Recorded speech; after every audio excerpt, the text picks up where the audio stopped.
তেওঁলোকে এই সাৰেণ্ডাৰ আলফা যিসকল জংগলৰ পৰা ওলাই আহি বিলাসীগতাৰ জীৱন ধাৰণ কৰিছে তেওঁলোকক যি প্ৰকাৰে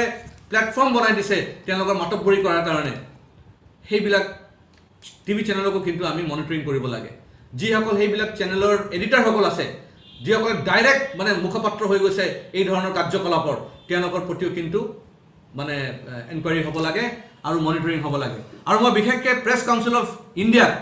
মই নিজৰ চিঠি লিখিম যে এই ধৰণৰ চেনেল আৰু এডিটাৰসকলৰ ভালকৈ যেন মনিটৰিং আৰু ইনভেষ্টিগেশ্যন কৰি পেলাই উপযুক্ত মানে ব্যৱস্থা ল'ব লাগে নহ'লে এওঁলোক যি প্ৰকাৰে অসমীয়া জাতিক ধ্বংস কৰিবলৈ ওলাইছে মিছা প্ৰচাৰ কৰি পেলাই অসমক যিটো ধ্বংস কৰিব ওলাইছে সেইখিনি কিন্তু ইমিডিয়েট ৰোধ নকৰিলে আমাৰ জাতিৰ কিন্তু বহুত ক্ষতি হৈ যাব আৰু তাৰ বাবে মই আহ্বান কৰিছোঁ গোটেই অসমবাসীক যে ভাতৃ সংঘাতত যেন আমি লিপ্ত হৈ নাযাওঁ যিটো ভুল আমি 1980s কৰিছোঁ আমি বাংলাদেশী খেদিব গৈ আমি ভাতৃ সংঘাতত লিপ্ত হৈ গৈছিলোঁ সেই বস্তুটো যেন আকৌ ঘূৰি নাহে কাৰণ সেইখিনি যদি আকৌ হৈ যায় তেতিয়া বাংলাদেশী মূলৰ মুছলমান অলৰেডি সোমাই পৰিছে আমাৰ এনআৰচিত আৰু 100% সোমাই গ'লে আমি আৰু বিপদত পৰিম তেতিয়াহে আমাৰ ভাষা